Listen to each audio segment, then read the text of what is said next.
Part 9. Penyair dan sekuntum bunga. Mendengar hal itu, hati pria tua itu melemah dan mulai terisak. Menggandeng tangan putranya secara perlahan dan membawanya pulang ke rumah. Di sana teman-teman serta sanak saudaranya berkumpul, memutuskan untuk membantunya sebisa mereka. Namun bagi Majnun, mereka semua adalah orang asing. Kehidupan di rumah tak tertahankan. Majnun membuat suram kehidupan semua orang dengan kesedihannya, dan siapapun yang mengunjunginya pergi meninggalkannya dengan berlinang air mata. Kesedihan dan frustasi melihat keadaannya yang begitu buruk. Pada awalnya, teman-temannya mampu menenteramkan dengan mengingat-ingat kenangan indah saat mereka masih anak-anak. Namun tak berapa lama kemudian, ia merasa tak nyaman dengan keberadaan teman-temannya. Oleh karena itu, di suatu pagi, Majnun merobek-robek selubung cinta dan perlindungan yang telah dibuat oleh keluarga serta teman-temannya.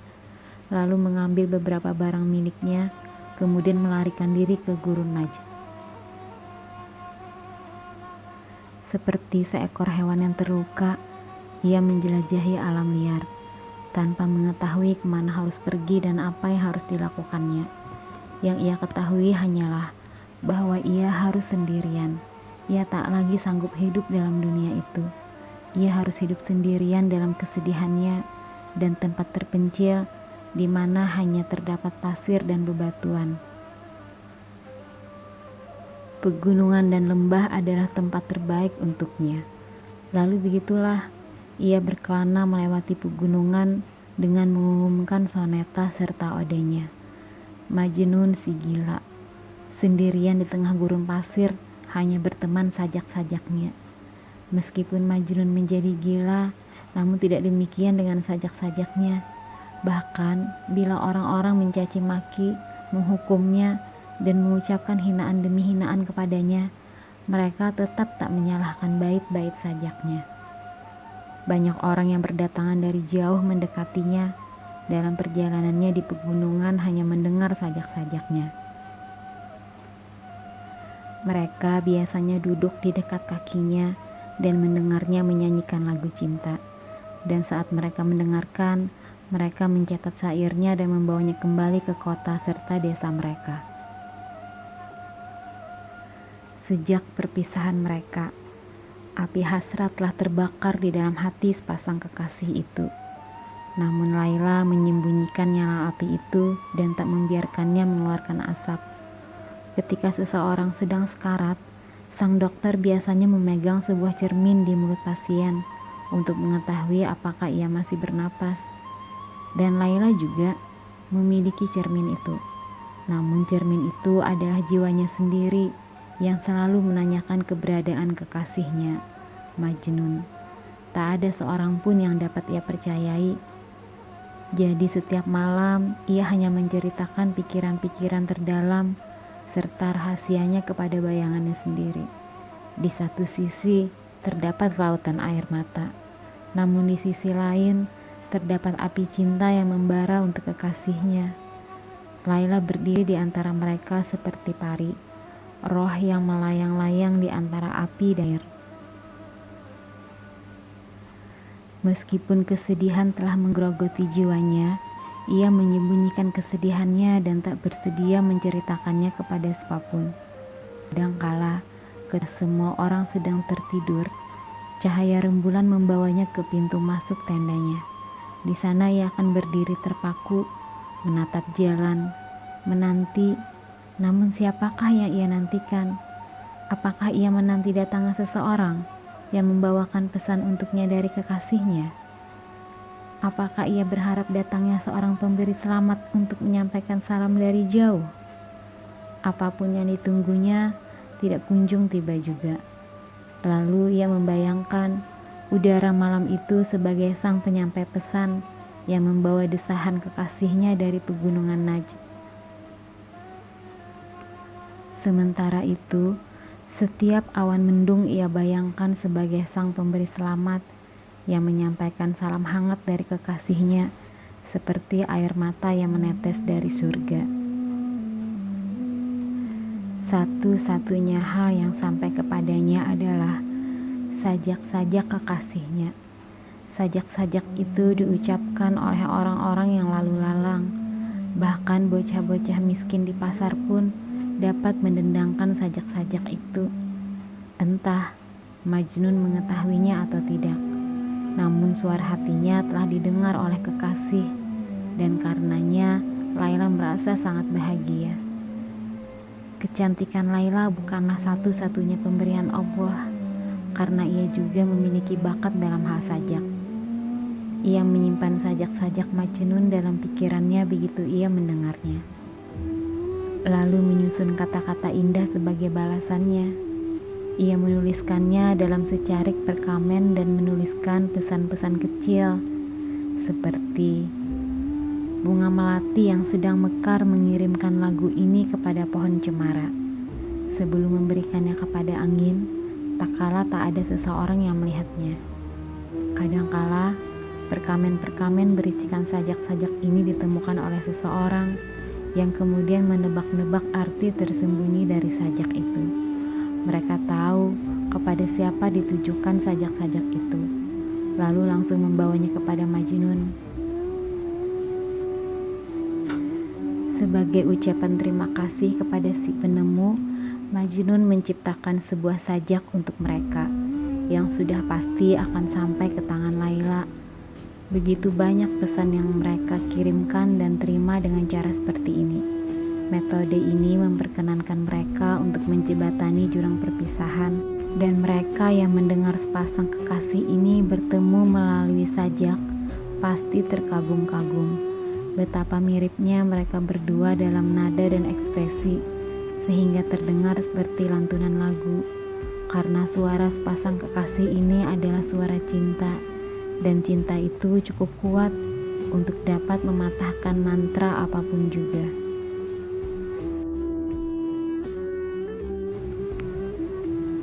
Part 10. Derita dalam pengharap. Di taman, pepohonan tertutup oleh bunga-bunga yang bermekar, sementara mawar-mawar kuning dan tulip-tulip merah bergerak-gerak bagaikan bendera di tiup angin. Violet menunduk dan bergoyang pada batangnya yang panjang dan berlekuk, seolah berusaha untuk saling menyembunyikan diri satu lain. Mawar bersemak menunjukkan duri-durinya ke angkasa, bersiap untuk perang. Sementara bunga lili air sedang beristirahat dari segala keributan, menjatuhkan tamengnya pada danau yang sejernih kristal. Laila datang ke taman itu bersama teman-temannya untuk menikmati nyanyian burung-burung dan juga untuk bermain-main bagaikan gadis-gadis cantik yang mati keindahan Taman Firdaus. Apakah memang keinginannya untuk beristirahat sejenak pada bayangan mawar merah setelah permainannya dengan teman-temannya usai? Apakah memang keinginannya untuk membuat rerumputan menjadi semakin gelap karena tertutup bayangannya? Ataukah ia hanya ingin menikmati waktu dengan ditemani oleh bunga bakung dan tulip? Apakah ia datang sebagai ratu yang hadir untuk memberikan penghargaan bagi kerajaan dari taman yang luar biasa indah ini? Tidak, ia tidak menginginkan semua ini. Ia hanya ingin setelah permainan usai untuk duduk dan gesah seperti mereka-mereka yang hatinya terluka oleh cinta. Ia ingin berbicara dengan si burung bulbul, bercerita kepadanya tentang rahasia serta pikiran terdalamnya. Dan mungkin saja angin akan menyampaikan salam dari satu-satunya orang yang ia cintai dan tangisi. Ia mencoba mencari rasa nyaman di taman itu karena ia menganggap taman itu sebagai cermin dari ketampanan kekasihnya, dan tak lebih dari itu. Ia bahkan berharap bahwa cermin itu akan menunjukkan jalan menuju kekasihnya.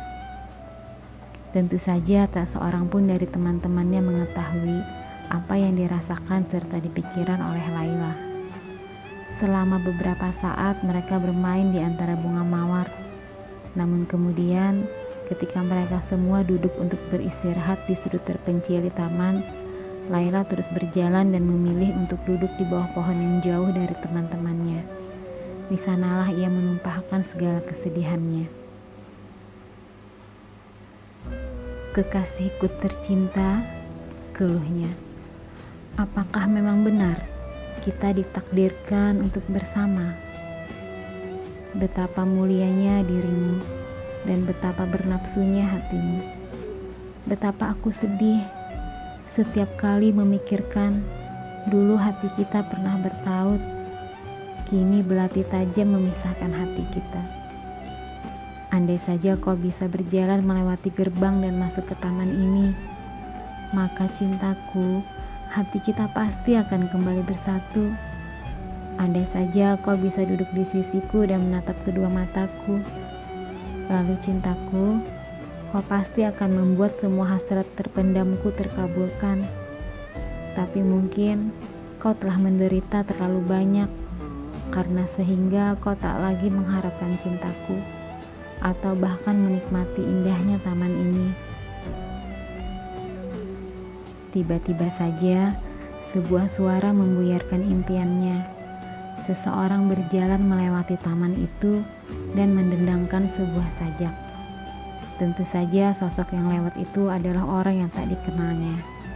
Namun Laila sangat mengenal sajak Majnun. Si orang asing itu menyanyikan. Saat taman Laila tumbuh bermekaran di musim semi, bagaimana Laila dapat tersenyum dan bersenda gurau tak kala ia menguji cinta Majnun. Ketika Laila mendengar kata-kata itu, ia mulai menangis. Tangisnya begitu keras hingga bahkan hati yang begitu tangguh pun akan merasa iba kepadanya. Laila tak tahu bahwa ia sedang diperhatikan oleh salah seorang temannya yang menyadari ketiadaannya. Ia mengikuti Laila lalu bersembunyi di balik semak-semak bunga mawar dan melihat semuanya. Permohonan Laila yang berapi-api, keterkejutannya mendengar sajak yang dinyanyikan si orang asing serta tangisannya. Di siang harinya, sang teman menemui ibu Laila dan menceritakan apa yang telah dilihatnya. Ibu Laila menangis karena tak tahan dengan penderitaan putrinya. Namun apa yang dapat ia lakukan? Tak peduli seberapa kerasnya ia mencoba, ia tetap tak menemukan jalan keluarnya. "Aku tak boleh membiarkan Laila melakukan apa yang sangat dihasratkan oleh hatinya," katanya pada diri sendiri. Karena Majnun benar-benar gila dan tak boleh didekati. Jika Laila menemui bocah itu, maka ia juga akan menjadi gila. Namun jika aku tetap bersabar dengan keadaan ini, maka perpisahannya dengan bocah itu akan menghancurkannya. Dan apapun yang menghancurkan Laila, pasti akan menghancurkanku juga. Jadi begitulah, kesedihan Laila menjadi beban ibunya. Meskipun Laila tak menyadarinya, Laila tetap bungkam. Begitu pula ibunya. Part 11. Kuntum bunga yang rapuh. Di hari yang sama, saat Laila berjalan pulang dengan kedua matanya yang sembab karena terlalu sering menangis, ia berpapasan dengan Ibnu Salam, seorang pria muda dari suku yang dikenal dengan Banu Asad. Ibnu Salam adalah seorang pria yang sangat kaya dan terkenal. Ia dihormati oleh semua orang yang mengenalnya. Ia adalah pria yang kuat, baik dan selalu beruntung. Bahkan teman-temannya memberikan sebutan nasib baik kepadanya. Apakah keberuntungannya juga berlaku untuk mendapatkan Laila? Ya, begitu Ibnu Salam melihatnya saat mereka berpapasan, ia tahu bahwa ia harus memiliki gadis itu. Baginya Laila adalah bulan purnama yang megah, sebuah ornamen yang sangat sesuai untuk menghiasi jiwanya yang sepi. Ia memutuskan untuk segera menghadap orang tua Laila untuk meminang gadis itu. Dan mengapa tidak? Bukankah ia pria yang sangat kaya? Bukankah ia terlahir dari keluarga terhormat? Semakin ia memikirkannya, semakin kuat keinginannya untuk memenangkan bulan purnama yang indah itu. untuk memiliki satu-satunya cahaya yang akan mengubah malam-malamnya menjadi siang dan membuat hidupnya lebih berwarna. Satu-satunya hal yang tidak ia pikirkan adalah Laila. Apakah ia bersedia menyerahkan dirinya kepadanya? Selain hal yang sangat penting itu, ia telah memikirkan hal-hal lainnya secara matang. Jawaban Laila akan menjadi jembatan yang akan dilaluinya menuju kehidupan yang lebih baik. Dan begitulah, sesuai dengan tradisi Arab, Ibnu Salam mengutus salah seorang kepercayaan sebagai perantara untuk meminang Laila. Ia memerintahkan sang utusan untuk memohon kepada ayah Laila dengan segala kerendahan hati. Namun pada saat bersamaan, sang utusan harus dapat menjelaskan bahwa Ibnu Salam bersedia untuk memberikan emas yang berlimpah kepada ayah Laila jika ia menerima permohonannya. Ayah Laila menuruti kehendak Ibnu Salam. Ia menyadari betapa bodoh dirinya jika tak menerima permohonan tersebut. Meskipun ia merasa segalanya berjalan terlalu cepat, namun ia mengungkapkan bahwa tak ada alasan mengapa ia harus segera menyetujui pinangan itu jika ia bisa melakukannya esok hari. Ayah Laila tidak menerima maupun menolak tawaran itu. Ia hanya berkata agar Ibnu Salam bersedia menunggu. "Tentu saja, kami akan mengabulkan permohonan Anda," katanya. "Jika Anda bersabar, saat ini putri kami sedang dalam keadaan sakit-sakitan dan lemah. Ia bagaikan sekuntum bunga rapuh yang beku oleh es. Oleh karena itu, ia membutuhkan waktu untuk dapat kembali kuat. Lihatlah bagaimana kurus dan pucat dirinya. Izinkan ia kembali kuat dan atas izin Allah, maka kita dapat menerima pinangan ini dengan hati gembira. Apa salahnya jika Anda menunggu beberapa hari lagi?"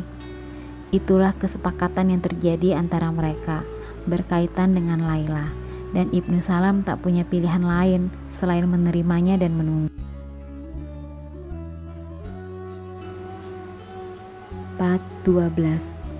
Terbang bersama angin. Lembah yang dipilih Majnun sebagai tempat tinggalnya terletak di sebuah wilayah yang dipimpin oleh seorang pangeran, Naufal. Keberanian serta ketabahannya di medan pertempuran telah membuatnya mendapat julukan penghancur pasukan. Meskipun ia menampakkan hati bagaikan singa di hadapan musuhnya, namun di hadapan teman-temannya ia adalah orang yang sangat mudah iba. Suatu hari, Naufal sedang pergi berburu dengan beberapa orang pelayannya. Kali ini mereka berkelana terlampau jauh, melewati gurun. Namun ketika tiba di jalan masuk menuju gua, sebuah pemandangan aneh menghentikan langkah mereka. Sekawanan antelop itu memang berada di dalam gua. Mereka semua berkerumun di dalam gua yang tak terlalu gelap. Mata-mata mereka terbuka lebar karena ketakutan dan panggul mereka gemetaran. Tapi sekawanan antelop ini tidak sendirian. Ada sesosok makhluk yang meringkuk di belakang mereka. Naufal belum pernah melihat sosok seperti itu sebelumnya. Sosok itu tak mengenakan pakaian. Pada tubuhnya yang kurus, terdapat begitu banyak luka sobekan karena terkena duri. Rambutnya kotor dan kusut terurai hingga bahunya. Apakah sosok ini hewan ataukah manusia? Apakah ia iblis dari dunia bawah yang datang untuk menghantui dunia ini? Ataukah ia sesosok jin yang menyamar menjadi manusia? Naufal baru saja akan meraih belatinya ketika ia mendengar sosok itu mulai terisak-isak. Naufal menoleh ke arah teman-temannya dan berbisik, "Apakah kalian tahu siapa makhluk malang ini?" "Saya pernah mendengarnya," kata salah seorang pelayan. Ia melangkah maju dan melanjutkan ucapannya. Ia adalah seorang pria muda telah dibuat gila oleh cinta. Ia telah meninggalkan kehidupannya dan kini hidup di gurun ini. Sepanjang siang dan malam yang dilakukannya hanyalah menciptakan soneta dan ode untuk kekasihnya. Setiap awan melintas, ia berpikir bahwa awan itu membawa pesan dari kekasihnya. Setiap angin berhembus, ia membayangkan Angin itu membawa aroma wangi kekasihnya. Karena itulah ia menyanyikan lagu-lagu cinta, berharap bahwa angin dan awan akan membawa ucapannya kepada kekasihnya. "Dan ia tinggal di gua ini sendiri?" tanya Noval dengan keheranan. "Kadangkala ada yang datang mengunjunginya," sahut sang pelayan. "Bahkan ada beberapa orang yang rela datang dari kejauhan dan derita hanya demi bertemu dengannya. Mereka membawakannya makanan dan minuman, kadang mereka juga memberinya anggur. Meskitu ia tak banyak makan dan minum, hanya cukup untuk membuatnya tetap hidup. Dan jika para tamunya memaksanya untuk meminum anggur, ia hanya melakukannya untuk menghormati kekasihnya. Apapun yang ia lakukan dan katakan, hanyalah untuk kekasihnya." Nova mendengarkan dengan penuh perhatian. Rasa simpatinya untuk Majnun bertambah hanya dalam hitungan menit. "Pria malang yang bingung ini membutuhkan pertolongan," bisik Nova. "Dan kupikir akan menjadi hal yang baik dan terhormat jika aku membantunya untuk meraih hasrat hatinya." Nova menyuruh pelayannya untuk mengangkat Majnun dan membawanya ke tempat para anak buahnya menantinya. Di sana ia memerintahkan anak buahnya untuk membangun perkemahan dan menyiapkan makanan yang diambil dari oase terdekat. Sudah saatnya untuk makan malam dan Majnun adalah tamunya. Pangeran Noval memang pria yang baik dan ramah. Namun kali ini usahanya tampak sia-sia. Betapapun usahanya untuk membuat sang tamu ceria dan makan, sang petapa yang malang itu bahkan tak mau melihat makanan yang telah disediakan untuknya, apalagi memakannya. Noval tertawa dan melontarkan lelucon-lelucon, namun semakin ceria dirinya, semakin bingung Majnun dengan keberadaan dirinya. Di mana ia dan untuk apa ia berada di sana? Merasa lelah karena tak mendapatkan reaksi apapun dari Majnun, Noval memutuskan untuk mengucapkan satu kata yang sebelumnya telah diungkapkan oleh salah seorang pelayannya.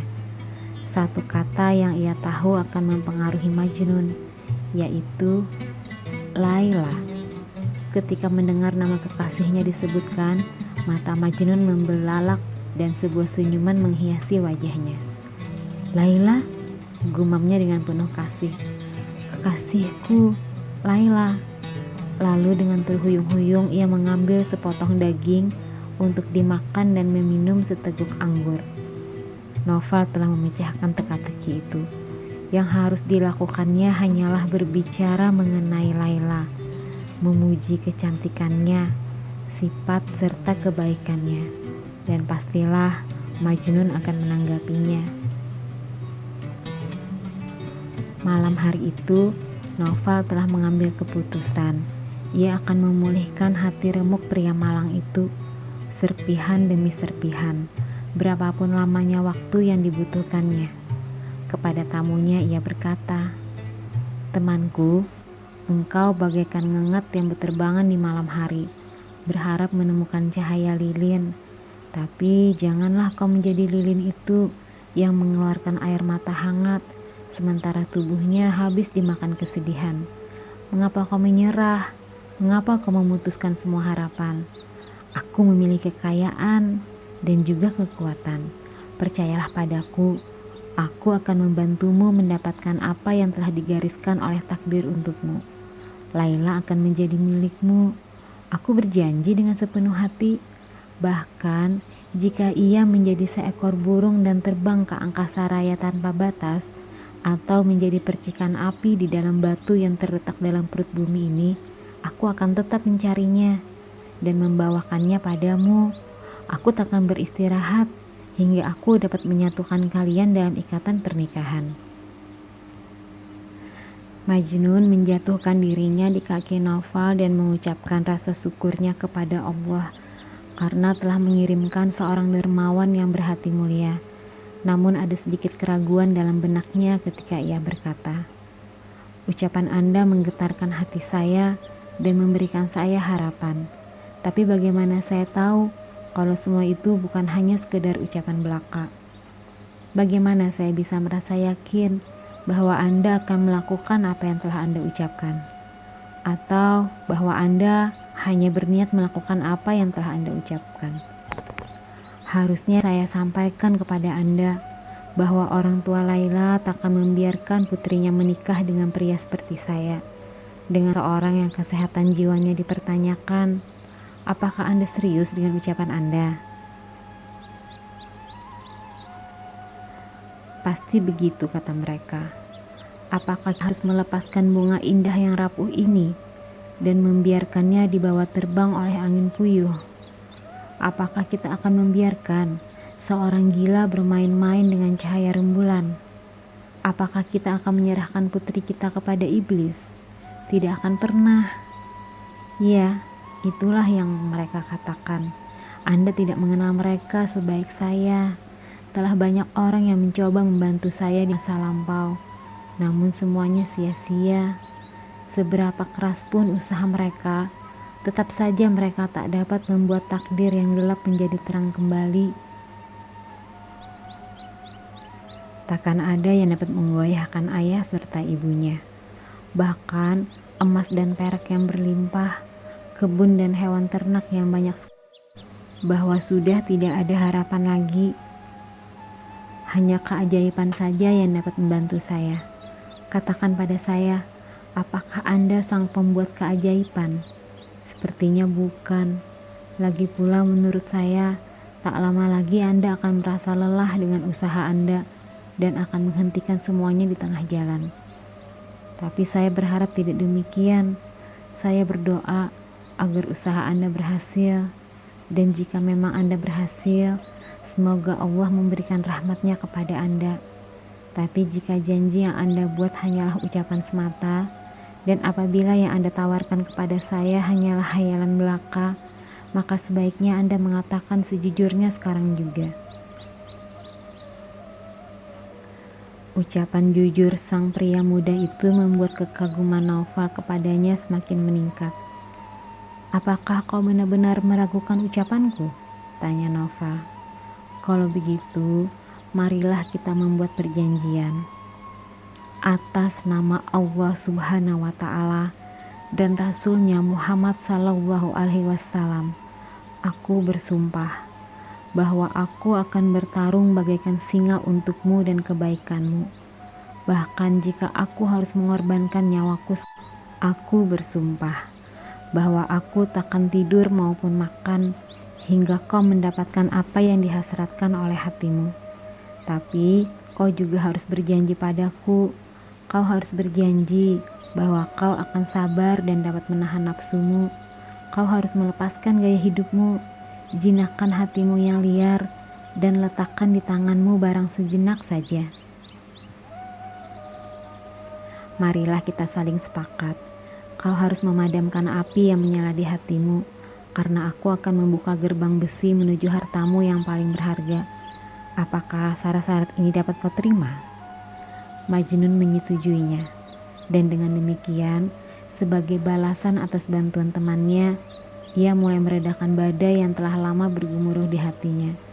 Secara perlahan, untuk pertama kalinya selama berbulan-bulan, kedamaian mulai merasuki jiwanya, dan luka yang diakibatkan oleh belati tajam kegilaannya mulai sembuh.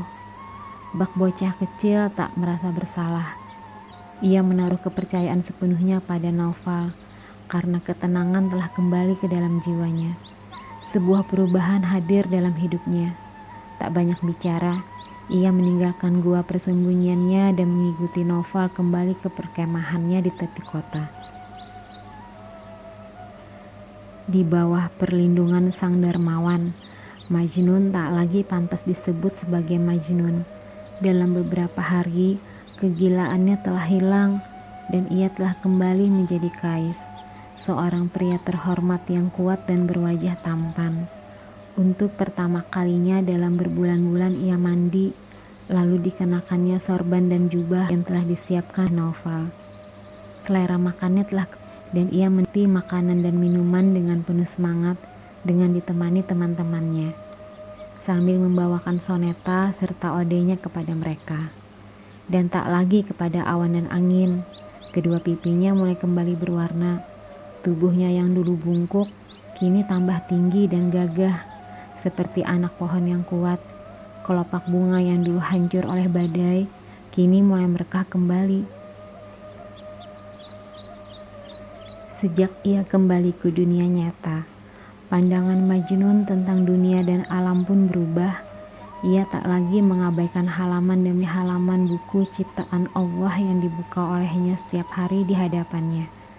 Keindahan pagi hari memberikan keceriaan baginya, seolah ia baru melihat keajaiban matahari terbit untuk pertama kalinya. Senyumnya yang merekah sesuai dengan tawa jenaka sang matahari di siang hari, dan suaranya berpadu dengan burung-burung saat ia bernyanyi. Semua orang terkejut dan juga senang melihat Majnun telah kembali ke dunia nyata lagi. Jika Majnun merasa bahagia, Naufal bahkan merasa lebih bahagia, karena ialah yang membuat keajaiban itu. Ia bagaikan mendung di musim semi yang meneteskan percikan air di bumi yang kering. Setiap hari, ia membawakan hadiah untuk temannya yang sedang berusaha untuk menyembuhkan diri. Tak ada hadiah yang terlalu mahal atau berlebihan baginya. Ia menjaga agar Majnun terus berada di sisinya setiap waktu, menolak untuk berpisah darinya, bahkan hanya untuk 1 jam saja. Naufal ataupun Majnun tak pernah mengenal hubungan persahabatan yang begitu dekat. Namun, saat hari berganti minggu, lalu minggu menjadi bulan, awan hitam mulai berkumpul. Part 13. Dimanapun jantungnya berada, di sanalah tempatku. Hari itu, seperti hari biasanya, Majnun dan Naufal sedang duduk bersama, bersantai dan bersenang-senang. Percakapan ringan terlontar dari bibir mereka. Tiba-tiba senyum Majnun mendadak pudar dan wajahnya tertutup awan hitam. Air mata membasahi matanya dan ia mulai mendendangkan sajaknya. Kesedihan di hatiku tak membuatmu tergerak. Kau tak merasakan sakitnya saat ku menangis. Begitu banyak janji yang kau buat, tapi tak satu pun yang kau tepati. Kau bersumpah akan memuaskan hasratku. Sedari awal kau keras kepala, berkeinginan untuk memadamkan nyala api cinta yang membara. Dan dengan kata-kata kosong, kau mengoyak hatiku.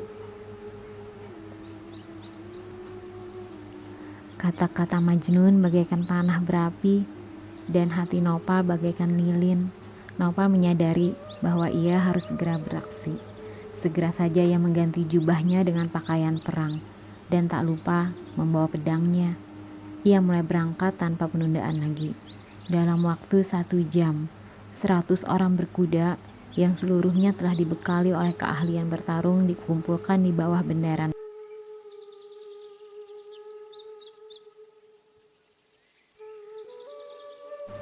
Naufal menunggang kudanya di depan. Rambutnya tergerai dan dikibaskan oleh angin bagaikan surai singa, dan Majnun berada di sisinya. Sambil menarik pedang dari sarungnya, ia memberikan pertanda kepada pasukannya untuk bergerak maju.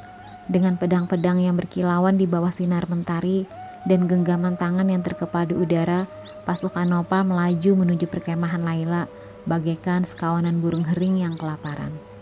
Terdengar bunyi dentingan baja dan baja, ringkikan kuda, jeritan, teriakan, serta tangisan mereka-mereka yang terluka. Terlihat tikaman pedang ke dada, tombak ke paha, dan kapak ke kepala. Terdengar isak tangis para wanita dan anak-anak yang berkumpul di dalam tenda.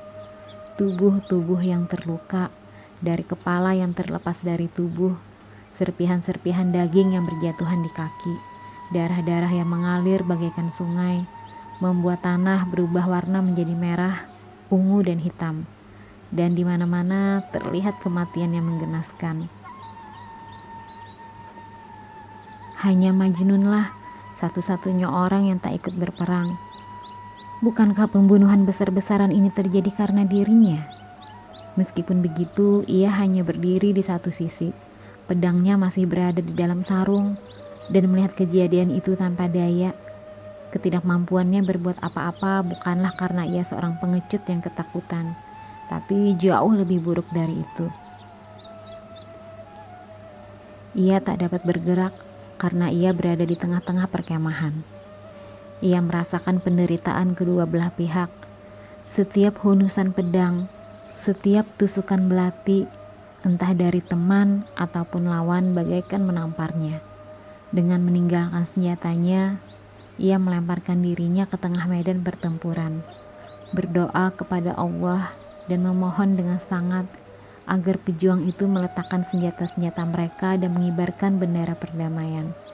Namun hanya ada beberapa orang yang dapat mendengarnya, dan mereka-mereka yang memang mendengarnya tak mau mendengarkan. Adalah sebuah keajaiban bahwa ia tidak terbunuh saat itu. Pada akhirnya, salah seorang anak buah Naufal melihat bagaimana anehnya tingkah laku Majnun. Menoleh kepadanya dan bertanya, "Apa yang sedang terjadi kepada Anda, Tuan? Mengapa Anda hanya bisa menikmati berlangsungnya pertempuran ini dari kejauhan? Dan mengapa Anda justru merasa gembira saat pasukan musuh bergerak semakin mendekat? Apakah Anda lupa bahwa kami semua berada di sini karena Anda? Apakah Anda tidak menyadari bahwa kami semua mempertaruhkan nyawa kami demi Anda?" "Jika mereka memang benar-benar musuhku," sahut Majnun, tapi kenyataannya mereka bukan musuhku. Orang-orang itu adalah temanku. Sejujurnya aku katakan, tempatku bukan di sini.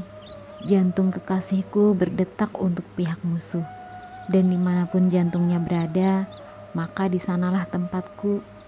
Aku ingin mati demi dirinya. Bukanlah kehendakku untuk membunuh orang lain. Bagaimana mungkin aku bisa membela pihakmu jika telah kuberikan jiwaku kepadanya?"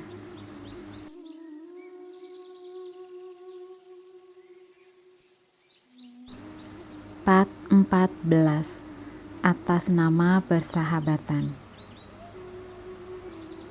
1 jam mereka tak saling bicara, namun akhirnya ketika luka jiwa Majnun kembali terbuka lebar, ia tak lagi dapat menahan kata-katanya. "Beginikah caramu membantuku?" jeritnya. "Apakah ini satu-satunya cara yang kau ketahui untuk mempersatukan dua orang yang sedang jatuh cinta? Apakah ini tujuan akhir dari sebuah kebijaksanaan, bertempur dengan manusia dan senjata? Apakah ini rahasia dari kekuatanmu? Apakah dengan cara ini kau membuktikan kekuatanmu? Begitukah caramu membantu teman-temanmu? Demi Allah, aku tidak pernah menginginkan kau membantuku dengan cara seperti ini. Allah tahu bahwa aku tak pernah memintamu untuk menumpahkan darah demi diriku. Dan kini kau telah berhasil menjadikan teman-temanku sebagai musuhmu. Pintu yang semula ingin kumasuki dengan damai, kini telah terkunci untuk selamanya, dan kuncinya telah dibuang entah kemana. Semua karena dirimu. Kau telah mengubah keinginan baikku menjadi kekejian, dan semua kau lakukan atas nama persahabatan. Kau bukanlah temanku. Mulai saat ini, kuputuskan tali persahabatan kita. Bagaimana mungkin kita bisa berteman? Aku merasa seperti seorang raja dalam permainan catur yang telah diskakmat oleh kesatriaku sendiri. Aku merasa bak anjing gembala yang terkena panah sang gembala yang sebenarnya ditujukan kepada sang serigala. Memang benar, berkaitan dengan kedermawanan, kau sangat hebat. Namun tentang hal menepati janji, kau sangatlah kecil. Naufal pun menjawab, "Percayalah teman, aku pasti akan kembali. Aku harus mendapatkan dukungan dari suku-suku lain yang berada di sekitar sukuku. Aku akan mengumpulkan pasukan yang belum pernah dilihat oleh suku Laila sebelumnya. Aku tak akan beristirahat hingga aku mencapai tujuanku. Aku tak akan beristirahat hingga harta yang sangat kau dambakan itu berada di tanganmu." Dan kini Naufal melakukan tindakan yang sesuai dengan ucapannya. Ia mengirimkan utusan ke semua suku di area itu, dari Madinah, Baghdad hingga jauh. Dengan kekayaan yang tak pernah terungkap, Ia mengumpulkan sebuah pasukan yang bertambah besar bagaikan lautan besi. Ia pergi berperang demi memenangkan hati Laila untuk temannya. Akhirnya pembunuhan itu menjadi terlalu berlebihan, bahkan bagi pejuang yang tangguh sekalipun. Begitu banyak pria yang merasa ragu sebelum menyerang, seolah lelah dan juga malu akan melukai atau membunuh musuh lainnya. Tapi Noval terus melangkah maju, bagaikan naga yang memuntahkan api dan kehancuran. Begitu malam mulai menjelang, sangatlah jelas bahwa pertempuran itu telah dimenangkan oleh Noval dan pasukannya. Suku Laila telah kalah, begitu banyak yang terbunuh ataupun terluka, dan mereka-mereka yang tersisa mengalami kelelahan yang luar biasa. Sebagai simbol penyerahan diri dan tanda berduka cita, para tetua suku dari suku Laila menuangkan pasir di atas kepala mereka dan berjalan dalam diam menuju tenda sang pemenang. Di sana, mereka merendahkan diri mereka di hadapan Noval dan menjerit, "Noval, hari ini kemenangan menjadi milikmu, dan kami telah mengalami kekalahan yang sangat pahit. Demi Allah, biarkan keadilan ditegakkan. Biarkan mereka-mereka yang selamat dari pertempuran ini hidup dalam ketenangan. Izinkan kami bangkit setelah kejatuhan ini. Dan ingatlah bahwa suatu saat nanti kita semua akan dipanggil untuk bangkit kembali di hadapannya pada hari kiamat. Letakkan senjatamu karena kau tak lagi membutuhkannya. Kami adalah orang-orang lemah. Letakkan tombak serta busurmu jauh-jauh. Semuanya sudah tak berguna bagimu. Kami telah meletakkan tameng kami dan meletakkan takdir kami di tanganmu. Kumohon, berbelas kasihlah pada kami." Noval merasa terkejut oleh ucapan para tetua itu, dan untuk beberapa saat ia tak mampu menjawabnya. Ia juga telah menyiapkan diri untuk melupakan apa yang terjadi dan membiarkannya berlalu. Dengan bersungguh-sungguh, ia menyetujui kesepakatan genjatan senjata itu, namun tidak tanpa menetapkan kemauannya. "Aku telah mendengar apa yang telah kau ucapkan, dan aku setuju bahwa perdamaian adalah satu-satunya jalan untuk. Oleh karena itu, aku setuju. Kini aku akan pergi, namun sebelum itu aku akan meminta apa yang telah kumenangkan hari ini. Bawakan Laila padaku. Hanya dengan itulah aku akan merasa puas dan akan meninggalkanmu dengan tenang."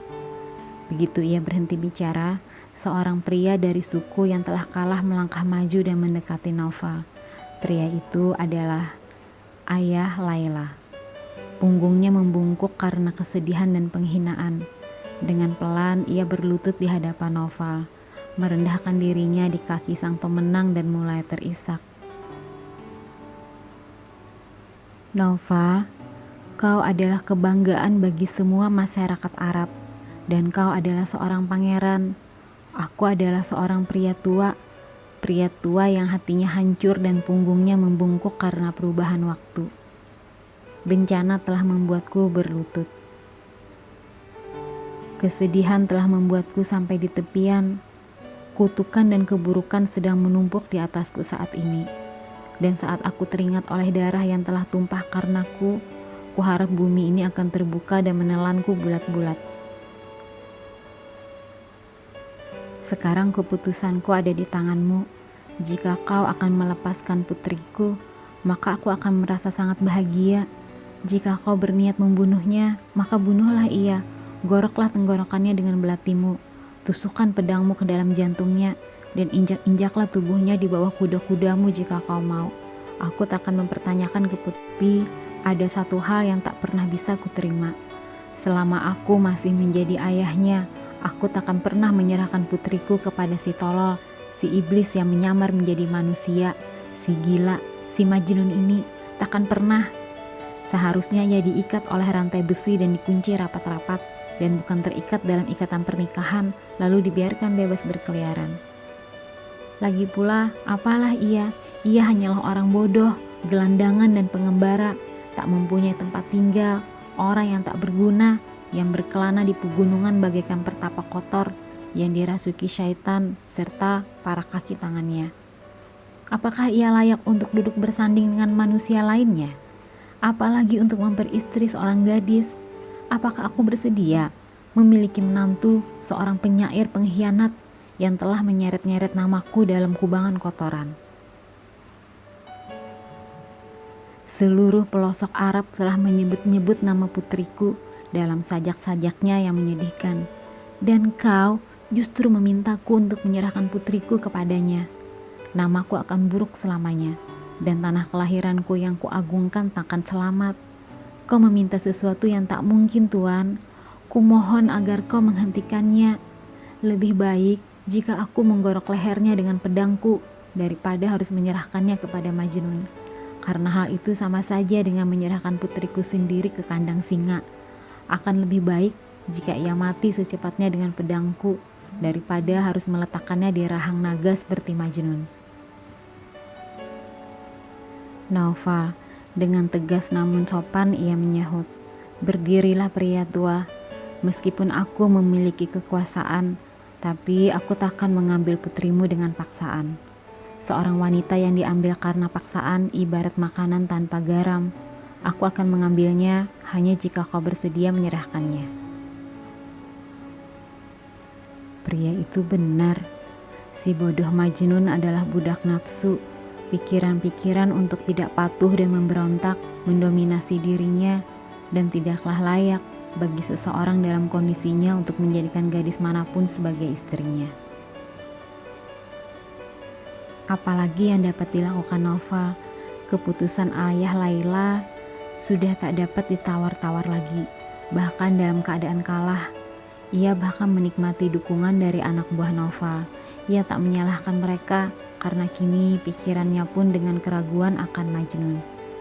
Ia akhirnya mengambil keputusan untuk menarik kembali syarat-syarat kemenangan yang telah diajukannya.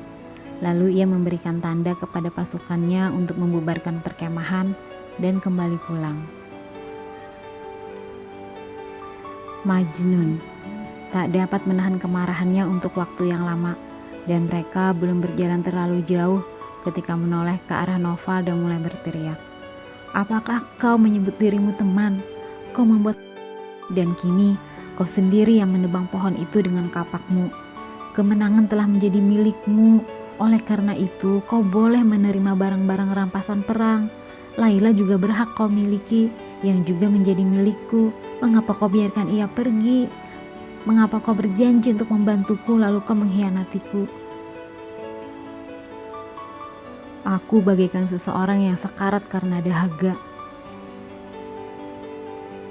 Majnun menghentakkan kakinya ke arah kudanya, dan tanpa mengucapkan selamat tinggal, ia berlalu meninggalkan gurun menuju alam liar.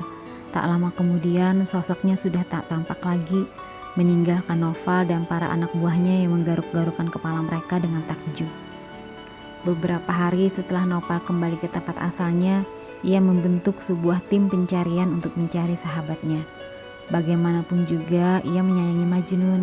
Ia ingin menemukan sahabatnya, menenangkan dan mengatakan betapa ia menyayanginya, dan memastikan bahwa ia tak pernah berniat untuk menyakitinya.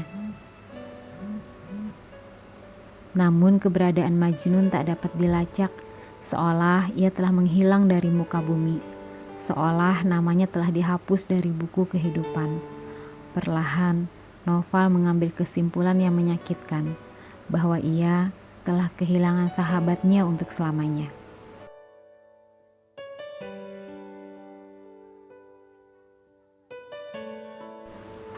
Part 15. Cinta sejati Majnun. Setelah meninggalkan Naufal, Majnun merasa bak seorang bocah kecil yang tak memiliki ibu.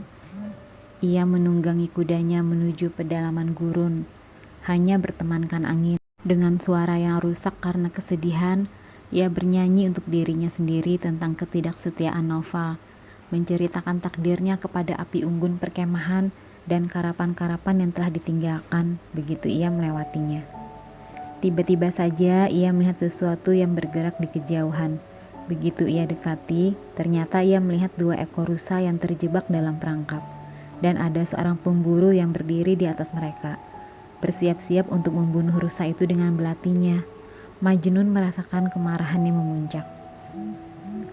"Lepaskan makhluk-makhluk itu," jeritnya. "Aku hanyalah orang asing di wilayah ini, jadi aku adalah tamumu. Bukankah tindakan yang sopan bagi sang tuan rumah untuk menolak permintaan tamunya? Nah, lepaskan simpul itu dari leher mereka dan bebaskan mereka. Bukankah masih ada banyak ruang di dunia ini untuk semua makhluk ciptaan Allah? Apa kesalahannya hingga kau bersiap-siap untuk membunuhnya? Lihat betapa anggunnya mereka, betapa indahnya mereka diciptakan. Tidakkah mereka mengingatmu akan keindahan musim semi? Tidakkah mata mereka mengingatkanmu akan mata kekasihmu? Lepaskan mereka, biarkan mereka hidup dalam ketenangan. Leher-leher mereka terlalu indah untuk merasakan serangan pedangmu. Dada serta paha mereka tidak diciptakan hanya untuk mengisi mangkukmu. Punggung mereka yang tak pernah mengangkut barang apapun sudah pasti tidak ditakdirkan untuk perapianmu. Lepaskan mereka, kumohon padamu." Si pemburu mengambil langkah mundur dan tampak terkejut. Tak pernah sekalipun dalam hidupnya ia mendengar permohonan yang begitu mendalam, begitu mulia. Masih menggelengkan kepalanya dengan tak percaya, ia berkata, "Apa yang bisa kukatakan? Aku mengerti pandanganmu dan aku setuju. Tapi aku adalah orang. Jika bukan karena rasa laparku, aku takkan membunuh makhluk-makhluk ciptaan Allah. Tapi ini adalah tangkapanku yang pertama dalam waktu 2 bulan ini.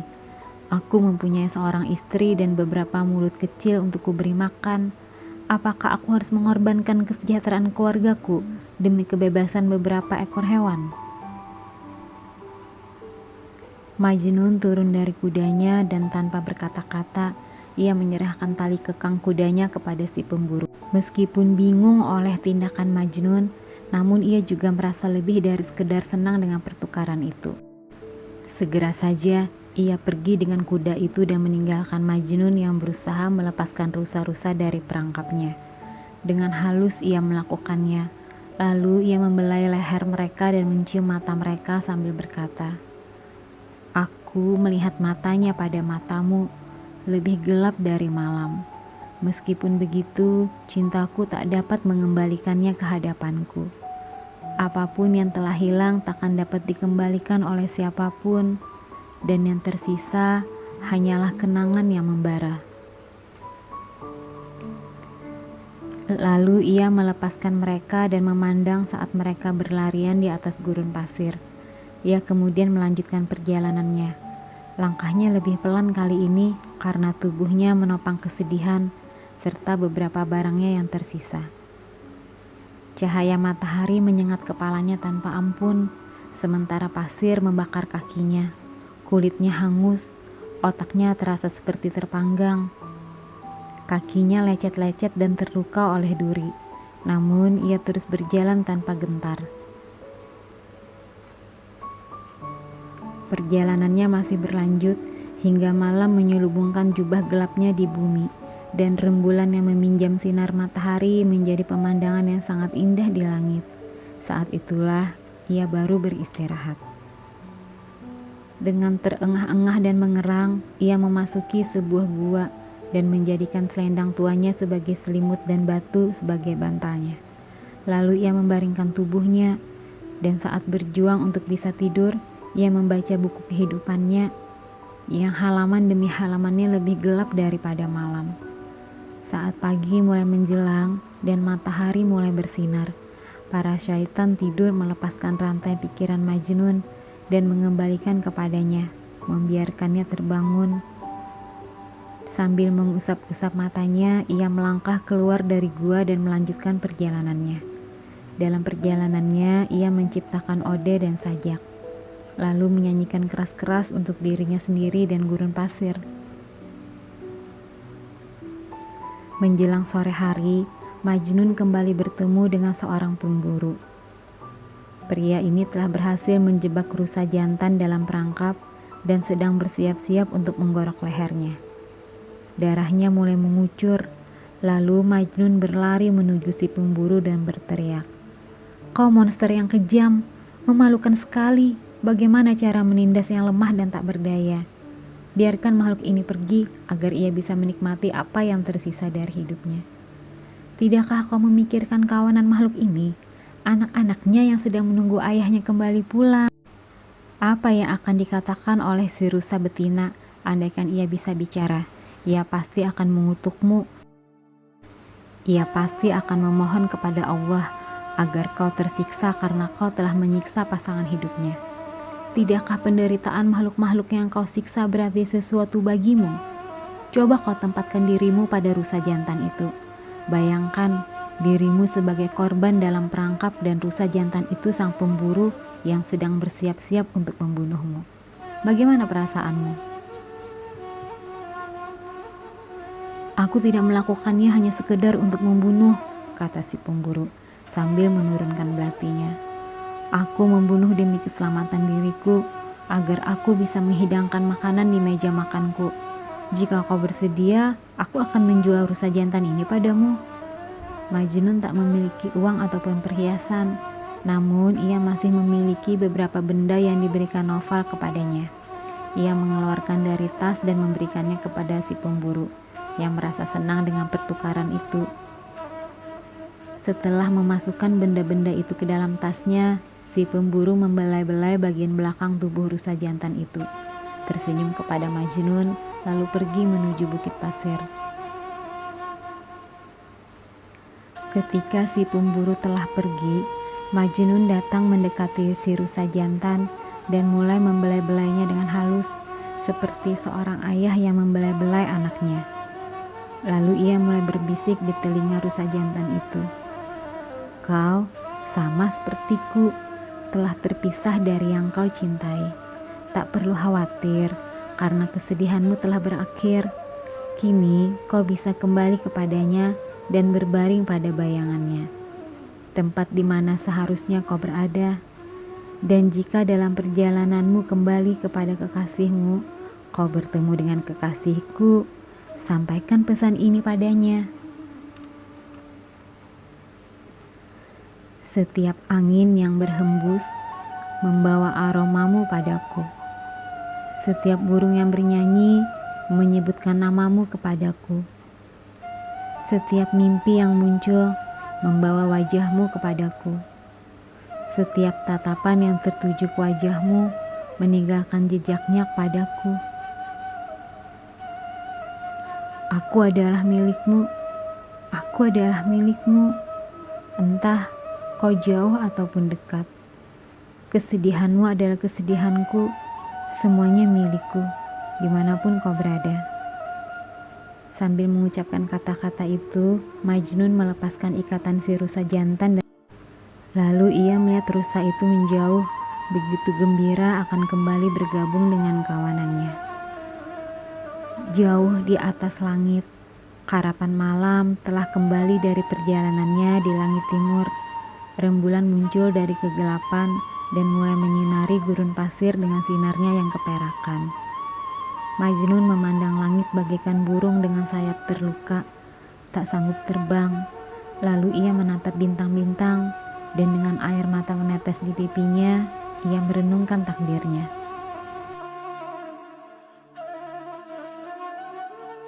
Part 16. Jubah hitam kesedihan. Pagi menampakkan sinar berwarna kuning ke atas kubah malam yang berwarna nila. Sementara matahari yang terbangun dari tidurnya melukiskan warna semerah mawar di langit.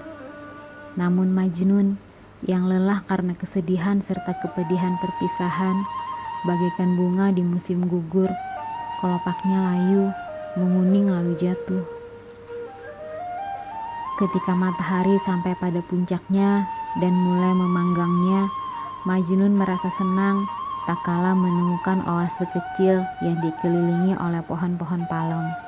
Pada oase itu terdapat aliran air, sehingga ia dapat beristirahat barang sejenak. Air mengalir, pepohonan, dan juga tempat ini, pikir Majnun, adalah serpihan kecil surga yang terjatuh ke bumi.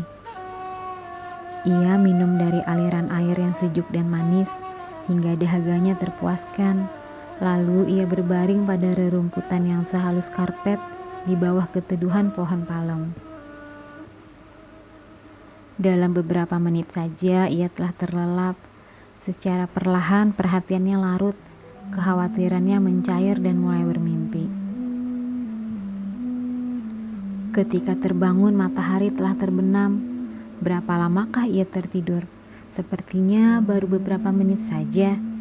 Namun cahaya matahari yang mulai memudar serta dingin yang mulai menerpa berkata lain. Tak kala ia bertanya-tanya tentang misteri tidurnya, berusaha untuk mengetahui berapa jam yang berlalu tanpa disadarinya. Majnun tiba-tiba merasa bahwa ia tidak sendirian, bahwa ada seseorang atau sesuatu yang telah memperhatikannya selama ia tertidur. Mungkin ia salah duga. Lagi pula, pikirnya, selain tidur, tak ada makhluk hidup lain sejauh bermil-mil di sekitarnya. Lalu ia melihatnya, jauh di atas dedaunan pada dahan teratas pohon palem yang telah dijadikannya tempat berteduh, tampak sebuah bayangan hitam. Di sana, terdiam di atas dedaunan hijau, duduk seekor burung gagak besar berwarna hitam. Matanya bersinar bagaikan permata. Burung gagak itu juga mengenakan jubah kesedihan, pikir Majnun. Seperti diriku, ia telah terbang ke alam liar untuk dapat menyendiri dengan kesedihannya. Majnun melegakan tenggorokannya dan berteriak kepada si burung gagak. Hei, kau yang mengenakan jubah hitam, untuk siapa kau berduka? Untuk apa kau kenakan warna kegelapan, bahkan di siang hari? Katakan padaku, apakah kau bersedih karenaku? Terkejut oleh teriakan itu, si burung meloncat ke dahan lain. Dengan matanya yang bagaikan lentera menatap tajam, Majnun melanjutkan. Jika kau seperti diriku, yang hatinya telah terbagi dua oleh cinta, mengapa kau menghindariku? Atau mungkinkah kau berpakaian hitam ini karena kau adalah penceramah yang siap untuk mengumpulkan orang-orang yang akan mendengarkan ceramahmu? Benarkah demikian? Tapi bisa saja kau seorang penjaga negro yang berada di sini untuk mengawasi setiap gerak-gerikku. Jika benar, mengapa kau takut padaku? Mungkin aku adalah sang raja dan kau adalah sang ksatria yang dikirim untuk menjagaku. Apapun dirimu, dengarkan aku baik-baik. Jika kau terbang di angkasa dan bertemu dengan kekasihku tercinta, sampaikan pesanku kepadanya. Dan Majnun mulai mengungkapkannya. Selamatkan aku dari lubang kesunyian, karena sinar hidupku memudar di tengah alam liar ini. Jangan takut, karena aku adalah milikmu, katamu. Jika itu benar, datanglah. Atau biarkan mereka menemukanku dalam keadaan. Ketika terperangkap, jeritan si domba terlambat didengar. Jeritan serigala yang mungkin dapat mengubah takdirnya. Begitu Majnun sampai di akhir sajaknya, si burung gagak meloncat lebih jauh dan lebih jauh lagi ke ujung dahan. Lalu dengan kepakan sayapnya, ia terbang dari ujung dahan itu dan membumbung tinggi. Tak lama kemudian ia telah hilang dari pandangan, ditelan oleh kegelapan malam. Hari telah berakhir, yang ada kini hanyalah malam. Kelelawar bertebangan, begitu senja memudar dan kegelapan bertambah. Langit tampak lebih gelap daripada jubah si burung gagak. Tapi memang benar bahwa malam tampak seperti burung gagak, berwarna hitam bagaikan tinta. Dan begitu burung-burung malam mengepakkan sayap-sayap mereka di langit, sekali lagi mata-mata bagaikan permata menatap ke arah Majnun. Kini yang dilihatnya bukan hanya sepasang mata, namun ratusan ribu, besar dan kecil, dekat dan jauh, bersinar-sinar di atas kepalanya. Untuk menghindari tatapan mereka, Majnun menutupi wajahnya dengan kedua tangannya. Lalu ia duduk dan menangis.